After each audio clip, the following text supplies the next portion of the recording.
What's going on, guys? This is the DeFi Crypto Alliance show where we're doing our best to be the bridge between other investors and the cryptocurrency world, where we feel like crypto is the biggest opportunity over the next few years, and it's not even close. So we're a little bit of a late start today, but we love having you guys on. So welcome, Corey. Take it away. Yeah, Corey Geary here, just settling into my new house in Puerto Rico. I'm actually using my hotspot today to do the show. We should have some internet by tomorrow, hoping. And we are getting our furniture tomorrow. So it's been quite the journey, and I'm so blessed to be here and to be on this journey with all of you guys, who are taking along for this ride that we're going to use crypto as a wealth creation tool and use real estate as a wealth preservation tool. And man, it's just a blast to be in an ecosystem that's so new and fresh, like Pulse Chain. Even though we got all the craziness off Twitter that's going on right now, where everyone at everyone's throats and talking all of the smack, and it's only because of the red candles. But I want you to show me a brand new ecosystem that has not gone through 90 to up to 6 months of nothing but red candles and down to the right before it actually did something. And we got to remember, we are still in a bloody bear market. I don't think we don't have any significant upside potential, my opinion, and I hope I'm wrong, but towards the end of the year, maybe at earliest September, with the whole, what do you call it, the Jubilee year that Randy likes to talk about, that could be a potential too, right? And so I don't see it any earlier in September, maybe towards the end of the year, which for me and Dame, that's a blessing, because that just means we get the DCA and build these massive legacy wealth generational bags. Right. I feel so fortunate. You and I have said multiple times how we've just been shocked at our ability to accumulate what we have. We figured we'd be buying most of what we've got right now at 10x these prices. And right. So we'd have 10x amount of bag. It's great. Yeah. It's great. Right. I feel blessed. It is in our opinions an enormous opportunity. And so it's going to be, it'll be a wild ride. If you guys didn't see our show with Buck and Dylan, was that earlier this week or last week? It was Friday. Friday, that's right.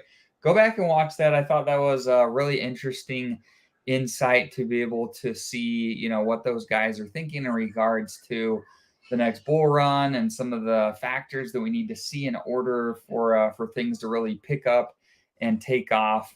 And I think it's important to be able to have both perspectives. Somebody like Buck and Dylan are a lot more conservative in their expectations, or in their projections is probably a better way to put it. Whereas others are incredibly optimistic. And so I think it's important to take both perspectives and try to figure out where you think things are going to end up. Learn to think for yourself, make your own financial decisions.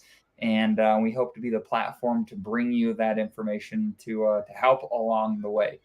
So I've been giving a lot of thought about the stream with Buck and Dylan, and specifically how Buck was talking about causation and or what's the term?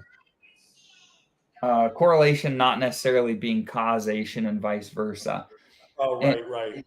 Yeah, and I think it's interesting to consider. A lot of people have talked about this, and we're well aware, but Bitcoin has been around and practically an up-only market until more recently. And it's interesting to see what will happen this next cycle, and specifically where we're at in the macro environment, to see how crypto performs in general.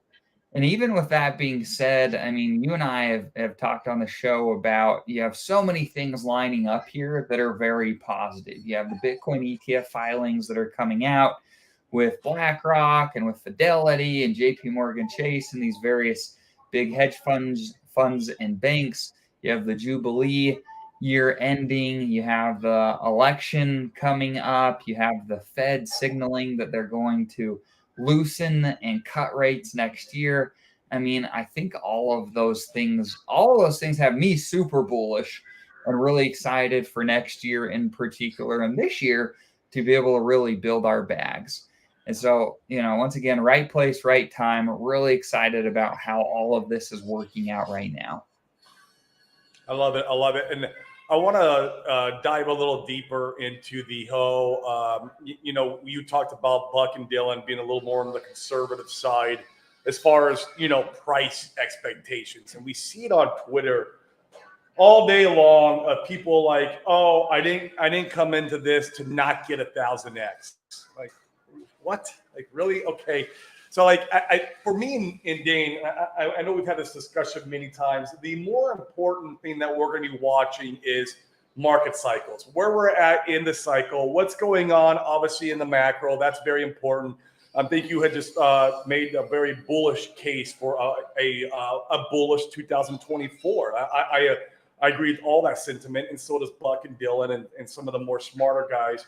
But it's nonetheless, you should be playing the game versus with market cycles. And it's really fascinates the crap out of me how everyone in our ecosystem, not everyone, but a lot of people in our ecosystem, even a lot of the OGs, don't even think about like the macro or the market cycles or even the Bitcoin halving, whatever it may be. They don't base their stakes around that. They don't do, and like, how do you not leave out the most important factor in crypto or any investment asset? When you're investing in any asset class, the number one thing you should be aware of is market cycles. If you go talk to Warren Buffett, he'll tell you how he leaves all his money on the sidelines waiting for the most fearful part in the market cycle where he can come back in. And he does this every single market cycle. And it fascinates me that people in crypto, and maybe it's because we're still too young, I guess, as an asset class, that people are not taking this into consideration enough. But there's a reason why BlackRock is buying now. And so, like, the market cycles matter most. And that was my point. And so, like, whether you are playing the market, and you're getting the sense that you're going into the bull run and you're at the market cycle top, which could be anywhere from Q4 of 24 all the way to Q1 of 26, like, you should be willing to take profits during that time and exiting your position, whether it's a 15x, which is what Buck and Dylan, if you watch our previous shows, what they think their conservative estimate could be, or if it's 1,000x. And so, like, the X's don't really matter. And I'm building my portfolio, and I know you are too, to where basically if we got a 15x, it's going to be a game changer for us and our families' lives. And if we get that 1,000x, then well, holy crap, then I mean, I don't even know what to think, because then it's like, right, it's incredible. So it's all about how you're building your bags. And I can understand not everyone has the money to build their bags in a way where a 15x would change them and their family's life. But at the same time, you still need to build it with the expectation that it could maybe only do a 15x. And I hope not. In fact, my sentiment, I'm more bullish than a 15x. I am. I really am. But we need to make sure that we play in our cards. And this is the whole Sami thing. If you guys watch Sami in his videos, he's the same way. That what he calls it, Bitcoin scams us at the $88,000 mark. How are you going to play your cards? Are you going to just hold and basically get scammed too? Or are you going to go ahead and exit the position? Because it's very important that you maybe this market cycle won't be your generational wealth transformation. Maybe you have to play two of them to get that real incredible generational wealth. But even then, even two market cycles, that's 8 years if you look at it from, well, it'll be 6 years now because we're 2 years in this one.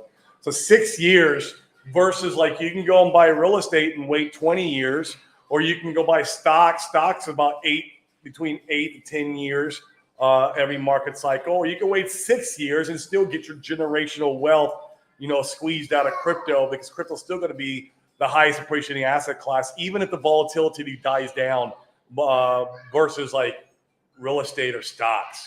Right. Agreed. And it's interesting to watch sentiment in general, especially on Twitter, where when we were first pumping, when Pulse Chain launched, you saw all the bullishness just ramp up, and the 10,000x predictions were everywhere, it felt like. And now we're at the bottom, and you see a lot more conservative estimates. and it's interesting to watch. It's interesting to watch the behavior, and if you're paying attention, you can capitalize on the behavior by understanding what things look like and what people do at the bottoms of charts and near, and in the midst of pumps as well. So we've got, yeah. So once again, we've got the election coming up, which is bullish. We've got the Bitcoin ETF filings, which are super bullish in my opinion.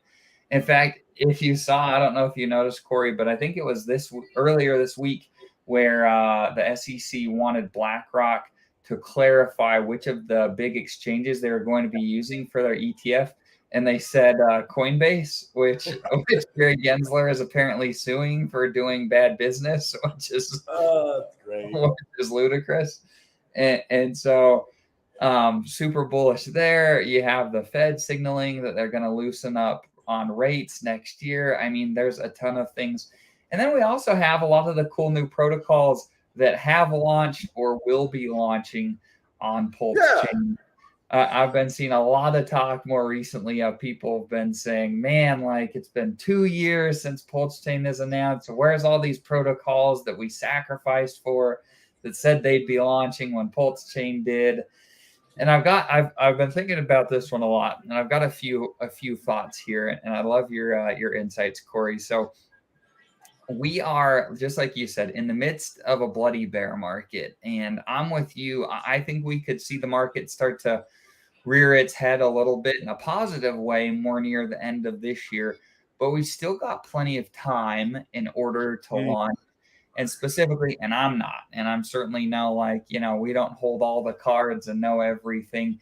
But if I were somebody that had ran a sacrifice and was launching on Pulse Chain, I don't think that there's I think I would consider very heavily waiting to see things start to be bullish on Pulse Chain, start to see the chain in general, see some appreciating from the bottom here, and then launching into that excitement. I think that's how I would probably play my cards, and so I think we'll see more of those protocols launch once we start seeing the charts heading back up. What are your thoughts on that?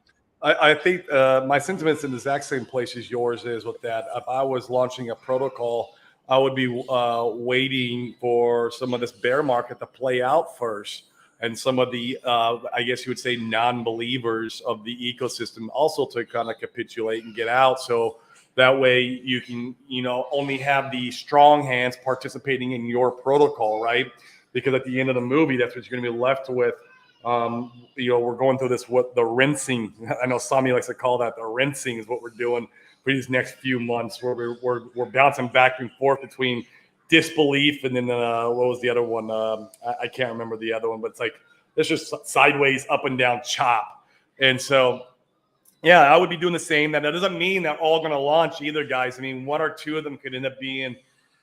I hate to say it, that they could run off of the money. We don't know yet. We're hoping that they all launch. I hope that the ones that I all participated in are going to launch, and I have faith that they will. But doesn't mean they won't. We don't know yet. We're still waiting for everyone to play their hand. So I'm optimistic about it, but there's no guarantees, and that's crypto. That's what we got into. And if one of them fails to launch, then I know who am I going to blame?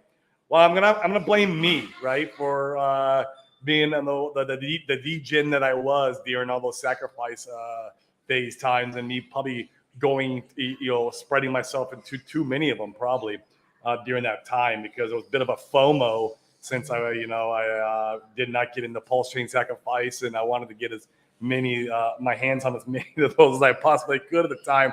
So, but I'm still optimistic. So I think we'll see some of these roll out. Like I think Power City's maybe 3 weeks away. Obviously, we got the Fame and Fiat team. They're 3 weeks away. We just saw their Fux protocol launch, which there was no sacrifice for, which was awesome, because that's just a bunch of free airdrops they keep giving us. And man, give me free money. Let's go. And that's probably the biggest free airdrop I have seen in my crypto journey, which is awesome. I know one of the biggest airdrops in crypto history was the Uni token. I was not able to, get on that one. So this is pretty close to that, I think, as far as value with with my portfolio. It's awesome, and I'm utilizing it. And we talked a lot about this. I'm utilizing that free money to make more free money, because in the VFUX protocol, part of the protocol, you can stake that free airdrop up to a year, and then you get the 2.5 multiple on your other liquidity providing, and plus you get profit sharing of the protocol, which is really cool. But we're going to see all these start coming out, man. And I hope Mintra is going to get their stuff together. I know I saw maybe like 3 weeks ago, they just got their audits done. So that's interesting. It'd be fun to see what those guys have in store for us. And then there's also like Win-Win, Liquid Loans. Let me think of some other ones that are I like how Buck, and it'll be cool to see. There will be more things like this, I would imagine, but it's cool with Buck giving away fucks and largely like making a lot of us whole in a lot of respects, depending upon what you sacrificed for previously. Mm-hmm. I'm not as excited about some of my sacrifices that I made. Me neither. I got airdropped, and I think you and I both. I mean, at this point, I think I've been airdropped enough Fux tokens to just about a portion of what I sacrificed, a pretty decent portion I've gotten back in the Fux airdrops, which is actually really cool. And they're not done yet. Right. They're not even done yet. That's what I'm loving about this, is that what is it, 20%? The 20% of the total supply, I think it is going to be given out for airdrops, which is freaking phenomenal. Mm-hmm. And so, yeah. And we're going to see a lot more protocols launching. We're going to see ones that are going to do phenomenal, and then we're going to see ones that are going to do crap. It's just how that's how it's going to work. And you need to play your hand accordingly. I have a couple that I had sacrificed for, and I'm not going to like get into the weeds of it because I don't want to like FUD any protocols. But like there'll be a couple where I'll do the B Roots meme coin strategy, where on a 2 or 3x I'll get my money back, and then once we get to like a 6 days in, I might take profits in the whole thing, and then I'll be looking to buy back in to get at least my position back. After the initial sell-off, and then what does that excess money go to? Well, buy more Pulse, because right now I cannot get my hands on enough Pulse, and I know you're in the same camp, man. These validators are juicy, bro. I mean, even with low volume days, on the lowest volume days, we're spitting out a 15% APY. So it's variable, 15 to 20%. I think dependent on volume, also dependent on how many people are participating at that given time. But man, it's beautiful because I'm just watching the validator wallet just get more and more Pulse dropped in it every single day, and I'm just like, man, I can't have enough of that. That's a beautiful thing. Agreed. Have you, man, in the law of meme coins, it's fascinating that it plays out a lot of the times until it doesn't. Have you been? This Fox price chart is wild. Oh, it's stupid, dude. I can't. Look at this thing. I'm tired of looking at it. It's like, can you please just do something? I mean, besides go up. I wish I'd have bought a bunch down here, man. I figure with all the free airdrops we'd see. I did too. But man, I did too. Just up and to the right. It's wild. But man, nothing goes up to the right forever. Right. Agreed. I'm with you. It's fascinating. I mean, just collect their airdrops, do the liquidity providing, because you get the fucks for in rewards for LPing over there. So like, between the LPN and the airdrops, and then like just chill and wait for that price to come back down, and then when it comes back down, pick up a small bag of it. Right. And, play the game in the meantime, and then when it starts doing its thing, and then I'll come in and pick up a bag then. So right. I'm with you. What this is a good question. What are your thoughts on Pepe, Corey? So I watched a Sami's video this morning. I think Sami's probably one of my most favorite influencers in our ecosystem. besides like RH, which he's not streaming right now. So it's like, and the Buck team, but the Buck team don't really have like regular streams. I love when Buck is doing his live Twitter spaces because I always learn something about markets in a whole, macro as a whole. But Sami, man, he's just educating the crap out of me as far as how crypto works and the ecosystem as a whole. And he did a one this morning. It's called "I'm Buying Poop." It's the name of his video. And he's going down all the PRC20s, and he's looking for the ones that are just completely decimated. Like they're just completely destroyed from people exiting out of the PRC20 side. And he's going to go in there and put anywhere from like 50 to a couple $100. Like nothing crazy, because the problem is, even with Pepe and all these other meme coins, there's not a lot of liquidity. So if you try to go in, like, say we could go in with 5K, well, you're going to wreck yourself on slippage because you're pushing that price up against yourself so bad, you're not going to make you do anything. And so, like, he's going down and he's throwing like 50 to $100 in a few of these like PRC20, just completely decimated price charts, in hopes that, one day Richard Hart goes, "Hey, I got a farm for you. Come and play with your stupid casino tokens," right? That's what he's doing, and he's not doing anything significant whatsoever. He stressed many times, "I am not selling any PulseX or Hex to participate in any of these casino tokens." That he's strictly with new capital, and it's only like maybe $100 or $200 at a time. And so Pepe's in that realm. He even he pulled up the price chart this morning on Pepe, and he's like, "I'm still waiting." He's waiting for the price to get to a certain level, completely decimated. There's one influencer, I think his name is Paulie. What he does is he accumulates a crap ton when it gets to the bottom of the chart, and then he dumps it on everyone's head when it gets to like a 10x, right? He's just dumping. He's a perma dumper in the Pepe ecosystem. And so he's waiting for that guy to dump down again some more, get in that accumulation zone. And I don't know, man. I'm going to pull up, it's called Pulse Hot List, I think it is, .com. Sami talks about it in his video this morning, and it's where it's the ERC20 version and the PRC20 version price chart. And then so you can pull up those price charts. You can go down, you can look, and then since I'm out here in Puerto Rico and I don't have a lot of stuff I'm doing the next couple of days, I might pull up those price charts and just watch them. And if I throw $50 at one or two of them, I don't know. We'll see. But it's casino. It's gambling. Understand that. And that's why you don't want to sell your core assets like Pulse to be getting into these very highly speculative assets on Pulse Chain. But I think Pepe, maybe it could do a run. We don't know. We'll see, man. But don't go too crazy with it, just in case it doesn't. Or this perma dumper, like I said, his name is Paulie. He likes to accumulate in the lows and really dump on everyone's head at a 10x and then drive it back down. And he's just playing this game. And you can see the chart, the P version of Pepe. It goes up and it goes back down. It gets back down to the lows. It goes back up, comes back down to the lows. It's been doing this, and he's the one making that chart. Interesting. Yeah.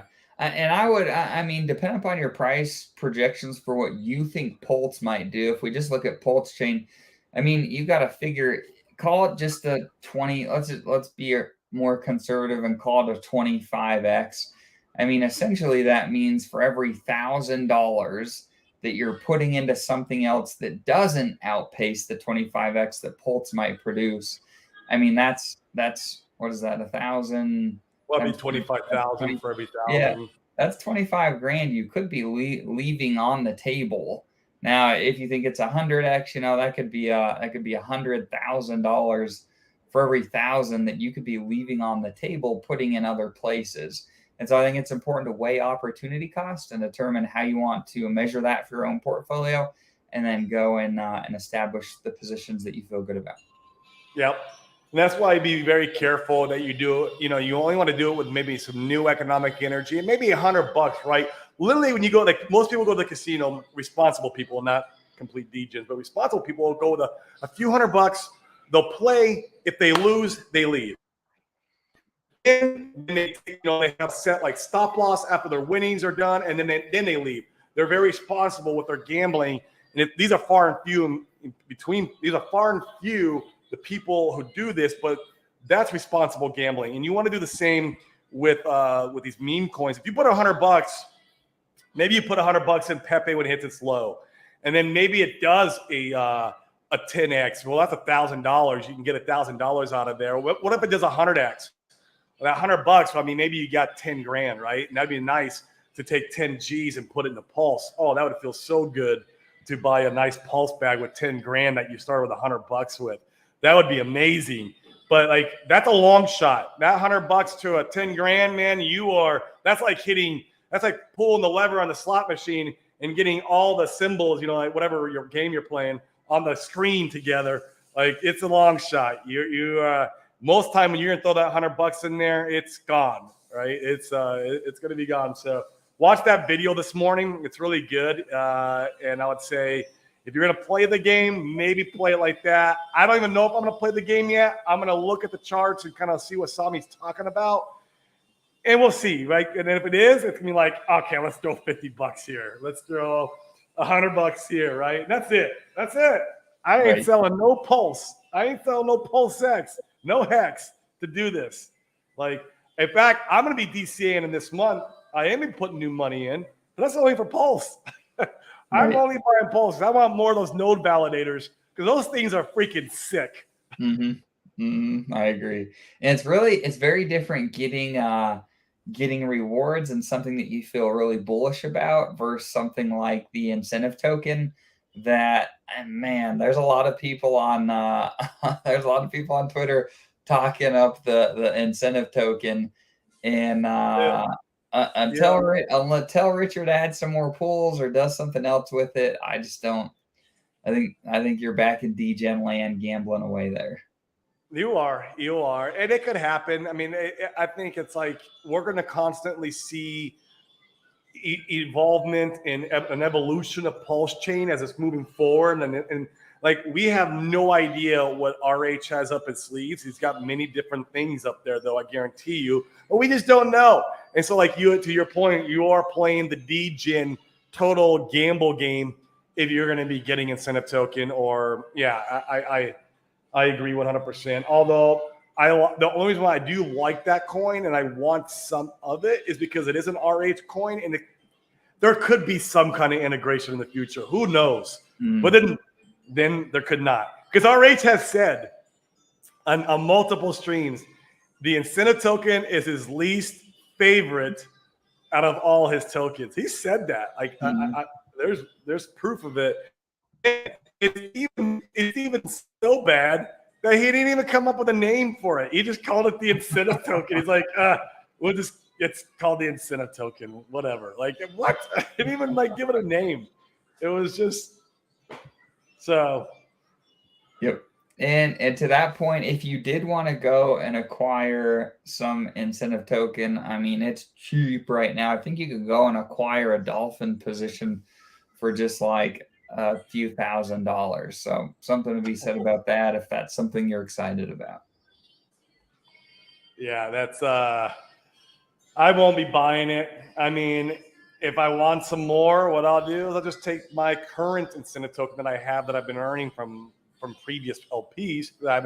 I just got a small little bag of it. I'll just go and provide LP again if I want more of it. Sure. I like it. Cool, guys. Well, appreciate you joining us today. Once again, lots of cool things to look forward to. We just got to make it through this potential 6 more months. I mean, could be longer. Boring sideways action, downward pressure.